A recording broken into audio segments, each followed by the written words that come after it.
जय हिंद दोस्तों, मैं सचिन आप सभी का अपने YouTube चैनल विद्यालय एजुकेशन में स्वागत करता हूं। आज हम आपके लिए मॉडल प्रैक्टिस सेट नंबर 6 लेकर आए हैं और इसमें आपको भाग 1 भाषा अर्थ एवं के 30 प्रश्न और भाग 2 जो है उसमें जो है 40 से 70 30 प्रश्न जो है 40 प्रश्न उसमें आपके जो है जीएस और मैथ रीजनिंग के क्वेश्चन देखने को मिलेंगे। तो चलिए शुरू करते हैं आज के इस वीडियो में बिना किसी देरी के। और ये किरण का पब्लिक प्रैक्टिस सेट है और लास्ट टाइम में आपको प्रैक्टिस सेट करना बहुत जरूरी है। और आज इसमें आपको नए से नए क्वेश्चन देखने को मिलेंगे जो आपके एग्जाम की दृष्टि से बेहद महत्वपूर्ण होंगे। आपका पहला क्वेश्चन है, चूज द इनकरेक्ट सेंटेंस। आपको गलत कथन सुनना है। यहाँ पे my mother works like I do, यहाँ पे गलत कथन आपको बताना है। ये my mothers works like I do ये तो गलत है एकदम से। My mother works like me एकदम सही। इट लुक्स लाइक रेन ये भी सही है। More than one of the above, none of the above. इसका right answer my mother works like I do, ऐसे नहीं, इसका गलत आंसर हो जाएगा। अगर इसके सही की बात करें तो इसमें बाकी के जो है 2 ऑप्शन सही हैं। नेक्स्ट क्वेश्चन है, second question, identify the most appropriate choice that transforms the following sentence into indirect speech. Indirect speech में बताना है, someone asked why does not see reason. तो आपको इसमें बताना है, रिजाइन, ठीक है। यहाँ पे why does not see resign. तो इसका जो इनडायरेक्ट स्पीच होगा हमें बनाना है वो बनेगा ये इंट्रोगेटिव में है तो हम भी इंट्रोगेटिव में बनाएंगे। तो समवन आस्क्ड व्हाई, फिर हो जाएगा सी डिडंट रिजाइन। इसका जो राइट आंसर हो जाएगा ये सी। नेक्स्ट क्वेश्चन है, out of the 4 alternatives suggested choose the one which does not express the following sentence in passive voice correctly.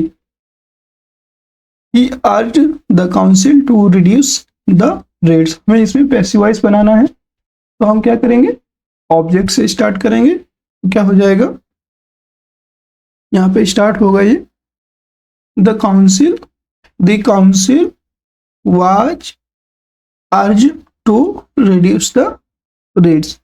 ये पहला ही इसका सही हो जाएगा, 4th नंबर। इसमें नेक्स्ट क्वेश्चन है, जैसे कि out of the 4 alternatives given choose the one which can be substituted for the following phrase। अभी हम बताने animal of a given region और period, flora, flock, fauna, more than one of the above, ये none of the above. Animals of a given region और जो period है, तो animal किस में आएगा ये बताना है, फ्लोरा, फाउना, फ्लॉक। तो इसका जो राइट आंसर हो जाएगा वो हो जाएगा फ्लोरा। और फ्लोरा नहीं होगा, फाउना होगा। जो है फ्लोरा की बात करेंगे तो ये किसी क्षेत्र में पाए जाने वाले क्या होते हैं, वनस्पति होते हैं। वनस्पति अर्थात पेड़ पौधे होते हैं, वो क्या होते हैं, फ्लोरा। और एनिमल्स की बात किया गया है तो एनिमल्स किसी विशेष क्षेत्र में पाए जाने वाले क्या होते हैं, पशु। किसी विशेष क्षेत्र में पाए जाने वाले पशु होते हैं, फाउना, ठीक है। और फ्लॉक की बात करेंगे तो फ्लॉक मतलब क्या होता है, जानवरों का झुंड होता है। जानवरों के झुंड को हम क्या कहते हैं, फ्लॉक कहते हैं, ठीक है। नेक्स्ट क्वेश्चन है आपका, what is the feminine gender of master. तो मास्टर का फेमिनिन जेंडर बताना है, mistress, maid, mayor, more than one of the above, none of the above. तो मास्टर का जो है फेमिनिन जेंडर हो जाएगा मिस्ट्रेस। मेड का तो आपको पता ही, मेड भी क्या है, मेड हो गया, ये भी आपका फीमेल वर्ड है, बट ये मिस्ट्रेस का नहीं है, ठीक है।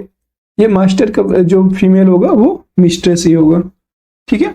नेक्स्ट क्वेश्चन है, a person who loves everybody cares about others is called cosmopolitan, fratricide, altruist, more than one of the above, none of the above. इसे बताना है, a person who loves everybody, ये बताना है, cares about others is called. तो इसका जो right answer हो जाएगा वो होगा आपका अल्ट्रिस्ट, अल्ट्रिस्ट इसका राइट आंसर हो जाएगा। नेक्स्ट क्वेश्चन है 7th number, I did not steal his book dash add question tag. यहाँ पे हमें क्वेश्चन टैग यहाँ पे ऐड करना है, तो हो जाएगा इसका I did not steal his book, मतलब मैंने उसकी बुक नहीं चुराई है, तो ये चुराई थी, डिड है पास्ट में हो जाएगा, मैंने उसकी बुक नहीं चुराई थी होगा इसका, ये हो जाएगा। जो इसमें ऐड क्वेश्चन टैग में क्या हो जाएगा, डिड आई इसमें जो है ऐड हो जाएगा। नेक्स्ट क्वेश्चन है, क्योंकि जो पास्ट ये क्या है, वाक्य जो पास्ट सिंपल का नकारात्मक है, इसलिए क्वेश्चन टैग सकारात्मक होगा, यानी कि डिड आई। नेक्स्ट क्वेश्चन है 8 number, when I woke up my mummy dash breakfast. तो व्हेन इसमें आपको क्या करना है, सप्लाई करेक्ट टेंस फॉर्म आपको यहाँ पे अप्लाई करना है। When I woke up my mummy dash breakfast में आएगा यहाँ पे हैड ऑलरेडी प्रिपेयर्ड, यहाँ पे हैड ऑलरेडी प्रिपेयर्ड ब्रेकफास्ट।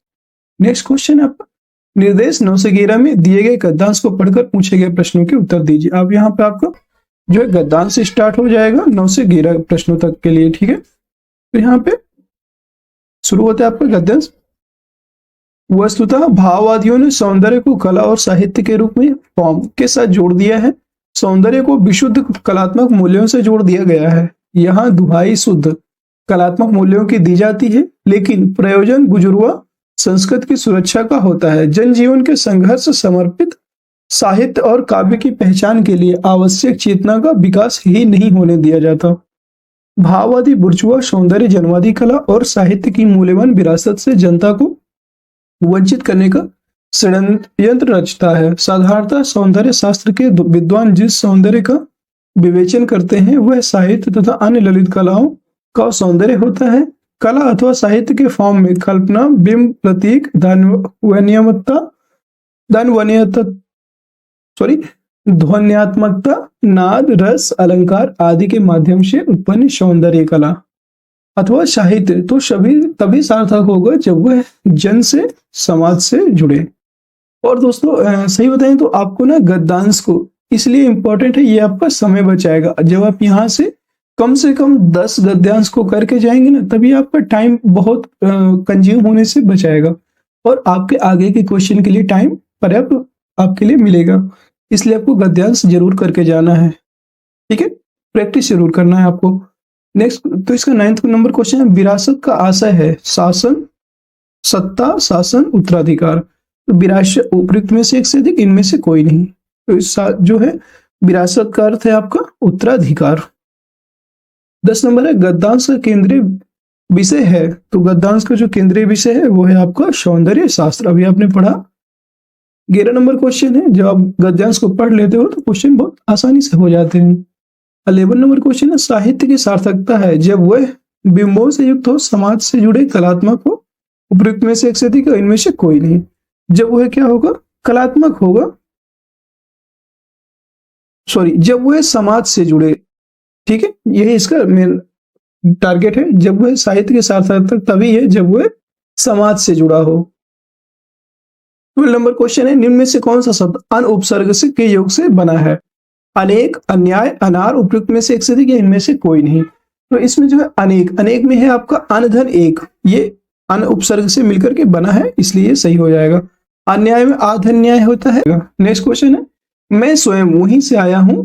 इस वाक्य में अधोरेखित शब्द का सर्वनाम किस प्रकार का है? तो मैं स्वयं वहीं से आया हूं, ये तो निजवाचक सर्वनाम का उदाहरण हो जाएगा। अपनी खुद के बारे में बता रहा है मैं स्वयं, तो निजवाचक सर्वनाम हो जाएगा। नेक्स्ट क्वेश्चन है आपका, उससे 2 पत्र लिखे जाएंगे। इस वाक्य का कर्तवाच्य लिखिए। कर्तवाच्य, वह 2 पत्र लिखेगा, वह 2 पत्र लिखता है, उसने 2 पत्र लिखे, ये उपयुक्त में से एक से अधिक या इनमें से कोई नहीं। तो जो है वह 2 पत्र लिखेगा, ये हो जाएगा कर्तवाच्य। 15 नंबर क्वेश्चन, निम्नलिखित शब्द का कौन सा पर्यायवाची नहीं है, ज्ञात कीजिए। नौका, नौका का कौन सा पर्यायवाची नहीं है? तो नौका का पर्यायवाची होता है तारड़ी होता है, ठीक है, और फिर कौन कौन सा, जलयान होता है, नाव होता है, ठीक है। तो सारंग, सारंग पर्यायवाची नहीं होता है, सारंग जो है मोर का पर्यायवाची होता है। मोर, मोर का पर्यायवाची होता है सारंग, इसलिए ये राइट आंसर हो जाएगा। नेक्स्ट क्वेश्चन है 16, आर्वाचीन चीन का विलोम शब्द क्या है? प्राचीन। ठीक है। 17 नंबर क्वेश्चन, जो तर्क द्वारा माना जा चुका हो, इस वाक्यांश के लिए उपयुक्त शब्द लिखिए। जो तर्क के द्वारा माना जा चुका हो, तर्क सिद्ध, तर्क सम्मत, तर्क शास्त्र, उपयुक्त में से एक से अधिक है और इनमें से कोई नहीं। जो तर्क द्वारा माना जाता है उसे हम बोलते हैं तर्क सम्मत। नेक्स्ट क्वेश्चन है 18, निम्नलिखित प्रश्न में दिए गए 4 विकल्पों में से उस विकल्प का चयन करें जो दिए गए मुहावरे के अर्थ को सर्वश्रेष्ठ रूप से व्यक्त करता है। खाकर डकार नहीं लेना, हजम न होना, हजम कर जाना, यही हो जाएगा हजम कर जाना।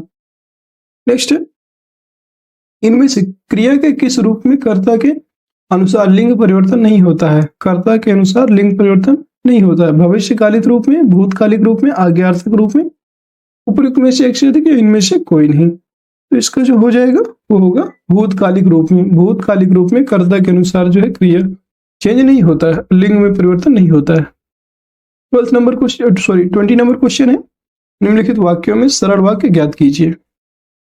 दीपांशु आते ही रोने लगा, यही इसका सरल वाक्य ये है। ये दीपांशु आया और आते ही रोने लगा, ये संयुक्त वाक्य हो जाएगा। जैसे ही दीपांशु आया वैसे ही रोने लगा, ये आपका क्या हो जाएगा? ये भी हो जाएगा संयुक्त वाक्य। तो ये इसका राइट आंसर हो जाएगा दीपांशु, पहला ऑप्शन। नेक्स्ट, श्री कामता प्रसाद गुरु के अनुसार विराम चिन्हों को किस भाषा से लिया हुआ माना जाता है? तो श्री कामता प्रसाद गुरु के अनुसार जो विराम चिन्ह है इनको हम अंग्रेजी भाषा से लिया हुआ मानते हैं। नेक्स्ट है आपका जो है 22, दिए गए वाक्य का काल ज्ञात कीजिए। दिए गए वाक्य का काल हमें बताना है। आधुनिक युग की मीरा महादेवी वर्मा ने मेरा परिवार नामक संस्मरण लिखा, तो ये क्या हो जाएगा? ये हो जाएगा आसन्न भूतकाल। यहाँ पे अपूर्ण नहीं होगा, अपूर्ण नहीं पूर्ण हो चुका है, लिख चुके हैं, तो वो अपूर्ण नहीं पूर्ण हो गया है, तो ये हो जाएगा आसन्न भूतकाल। ठीक है। नेक्स्ट, दिए गए शब्द युग्म का सही शुद्ध युग्म ज्ञात कीजिए। इंद्रा और इंद्र, तो इंद्र का जो है, इंद्रा की बात करेंगे तो इंद्रा का मतलब होता है इंद्राणी, इंद्रा होता है इंद्राणी, और इंद्र का मतलब होता है सुरपति। इंद्रा का मतलब क्या होता है? इंद्राणी, और इंद्र का मतलब होता है सुरपति। यहाँ पे बाधा इंद्राणी, देवी, शिक्षा, उद्र, ये कोई नहीं है, सभी गलत है। इसका राइट आंसर होगा उपयुक्त में से कोई नहीं। नेक्स्ट क्वेश्चन है, निम्नलिखित में से कौन सा शब्द विदेशज शब्द नहीं है? विदेशज शब्द कौन सा नहीं है? हुनगी, पटाखा, तलाश, उपयुक्त में से एक से अधिक, या इनमें से कोई नहीं। ये हो जाएगा आपका फुनगी। फुनगी क्या है? मतलब आपका देशज शब्द है। तो फुनगी आप बोलते नहीं, किसी पेड़ की फुनगी ऊपर एकदम सबसे जो टॉप होता है डाल, उसे हम फुनगी बोलते हैं। ये आपका देशज शब्द है। नेक्स्ट, इनमें से कौन सा शब्द खग शब्द का अर्थ नहीं है? खग का अर्थ द्विज होता है, एकदम सही। पक्षी भी होता है, मृदुल, मृदुल नहीं होता है। ठीक है, यह इसका गलत आंसर हो जाएगा। नेक्स्ट क्वेश्चन है, आलंबन तथा उद्दीपन के द्वारा आश्रय के हृदय में स्थायी भाव जागृत या उद्दीपन होने पर आश्रय में जो चेष्टाएं होती हैं उन्हें क्या संज्ञा दी जाती है? अनुभाव, विभाव, स्थायी भाव, उपयुक्त में से एक से अधिक, उपयुक्त में से कोई नहीं। इसका जो राइट आंसर होगा वो हो जाएगा आपका अनुभाव। अनुभाव हो जाएगा इसका राइट आंसर। ठीक है। नेक्स्ट क्वेश्चन है आपका 27, मक्खी पर मक्खी मारना मुहावरे का अर्थ क्या है? तो मक्खी पर मक्खी मारने मुहावरे का अर्थ है आपका अपने को बहुत बड़ा समझना, हत्या करना, पूरी नकल करना, उपयुक्त में से एक से अधिक, या इनमें से कोई नहीं। तो इसका जो मक्खी पर मक्खी मारना मतलब पूरी की पूरी नकल कर लेना, ये होता है इसका। ठीक है। और नेक्स्ट क्वेश्चन है आपका 28 नंबर। ठीक है, नेक्स्ट क्वेश्चन है इसका 28 नंबर, सच्चे लोग कभी हारते नहीं हैं, इस वाक्य में सच्चे किस प्रकार का विशेषण है? तो सच्चे जो है आपका एक प्रकार का जो है गुणवाचक विशेषण है, मतलब ये सच्चापन एक गुण होता है। ठीक है, सत्य बोलने वाले ये गुण होता है। नेक्स्ट है आपका 29, विधि का विलोम शब्द कौन सा है? विधि, विधि मतलब होता है कानून, तो विधि का मतलब जो विलोम हो जाएगा वो हो जाएगा निषेध। विधि का विलोम निषेध हो जाएगा। ठीक है। नेक्स्ट क्वेश्चन है आपका जो है 30, जिसका जन्म पहले हुआ हो। तो जिसका जन्म पहले हुआ हो, वाक्यांश के लिए सही शब्द क्या हो जाएगा? ये हो जाएगा आपका अग्रज। अग्रज मतलब होता है बड़ा, जो पहले होगा वो क्या होगा? बड़ा होगा। ठीक है। और जिसका जन्म बाद में हुआ हो उसे अनुज कहेंगे। जो ज्ञात ना हुआ हो अज्ञात हो जाएगा। ठीक है।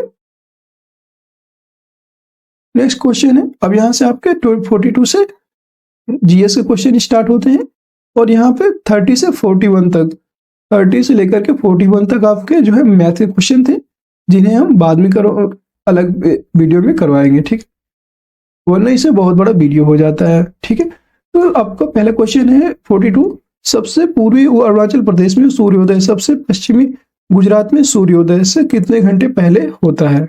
मतलब अरुणाचल प्रदेश में सूर्योदय और पश्चिमी गुजरात में सूर्योदय सिर्फ कितने घंटे पहले हो जाता है, ये बताना है। 1.5 घंटे, 2.5 घंटे, 1 घंटा, उपयुक्त में से एक से अधिक या इनमें से कोई नहीं।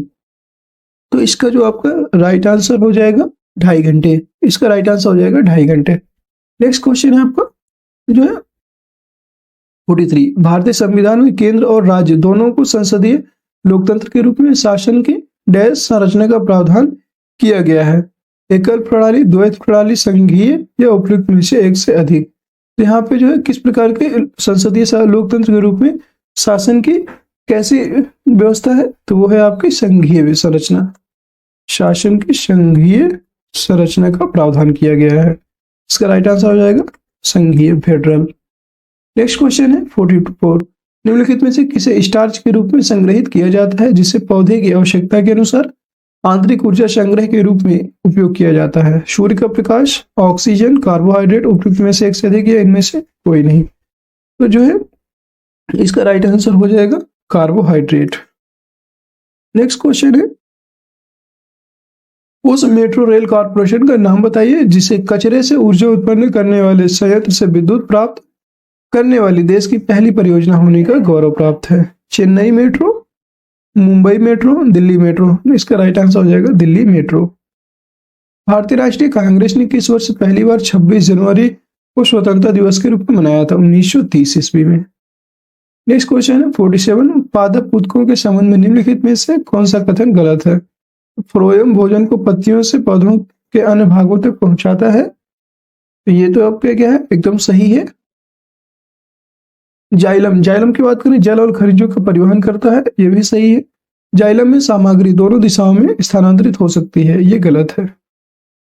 नेक्स्ट क्वेश्चन है आपका 48, मानव शरीर के कौन से दो मुख्य अंगों में काफी मात्रा में चुंबकीय क्षेत्र उत्पन्न होता है? काफी मात्रा में जहां चुंबकीय क्षेत्र उत्पन्न होता है वो होता है हृदय और मस्तिष्क। हृदय और मस्तिष्क में चुंबकीय क्षेत्र उत्पन्न होता है। नेक्स्ट क्वेश्चन है, लकड़ी के विभिन्न मुखौटों का उपयोग करके किया जाने वाला लोकप्रिय नृत्य गंभीरा किस राज्य से संबंधित है? तो गंभीरा नृत्य जो गंभीरा है इसकी बात करेंगे तो इसका प्रयोग कैसे करते हैं? मुखौटे पहन करके। और ये जो राइट आंसर है ये हो जाएगा आपका पश्चिम बंगाल। पश्चिम बंगाल में जो है चैत्र संक्रांति का जो त्योहार होता है उसमें जो है ये गंभीरा नृत्य का प्रयोग किया जाता है। 50 नंबर क्वेश्चन देखेंगे हम, स्तनधारियों के हृदय में कितने प्रकोष्ठ होते हैं? प्रकोष्ठ होते हैं ये बात आएंगे तो इसमें जो 4 प्रकोष्ठ होते हैं जितने भी स्तनधारी होते हैं। ठीक है। कौन कौन से? 2 आलिंद होते हैं, 2 आलिंद और 2 निलय, ये आपको याद रखना है। नेक्स्ट है 51, भारत के संविधान के किस अनुच्छेद में केंद्रीय बजट को वार्षिक वित्तीय विवरण के रूप में संदर्भित किया गया है? तो अनुच्छेद जो है ये आपका अनुच्छेद 112 में ही इसका उल्लेख, इसलिए इसका राइट आंसर हो जाएगा उपयुक्त में से कोई नहीं। अनुच्छेद भारतीय संविधान के अनुच्छेद 112 में वार्षिक वित्तीय विवरण शब्द का प्रयोग किया गया है। नेक्स्ट क्वेश्चन है 52, किस हार्मोन के स्राव के कारण हृदय की धड़कन एवं श्वसन दर में एक साथ वृद्धि होती है? तो ये जो आपका हार्मोन होता है एड्रेनालाइन इसे बोलते हैं। एड्रेनालाइन को जो है ये ऐसा हार्मोन होता है जिसके द्वारा जो है हृदय की धड़कन एवं श्वसन दर में एक साथ वृद्धि होती है। नेक्स्ट क्वेश्चन है, किसने 21 अक्टूबर 1943 को आजाद हिंद की अस्थायी सरकार provisional government of the Azad Hind के गठन की घोषणा की थी? वीर सावरकर, सरदार वल्लभ भाई पटेल, सुभाष चंद्र बोस। उपयुक्त में से एक से गलत किया, इनमें से कोई नहीं। तो वो थे आपके सुभाष चंद्र बोस जी। सुभाष चंद्र बोस जी जो थे, उन्होंने 21 अक्टूबर 1943 को सिंगापुर में आजाद हिंद फौज जो है इसका गठन किया था और अंतरिम सरकार के गठन की घोषणा की थी सिंगापुर में। ठीक है, नेक्स्ट क्वेश्चन है 54। निम्नलिखित में से कौन सी गैस हमारे वायुमंडल के 78% हिस्से का गठन करती है और कई जीवन के लिए आवश्यक अणुओं का हिस्सा भी है? तो ये है नाइट्रोजन। आपका 78% होती है और बहुत सारी फसलों को नाइट्रोजन की आवश्यकता भी पड़ती है। नेक्स्ट है, भारत के पूर्वी तट पर स्थित किस स्थान पर अंग्रेजों ने 1611 में अपना पहला कारखाना खोला था? तो सबसे पहले अंग्रेजों ने जो कारखाना खोला था वो था आपका मसूलीपट्टनम में सबसे पहले अंग्रेजों ने जो है दक्षिण में 1611 ईस्वी में अपना पहला कारखाना खोला।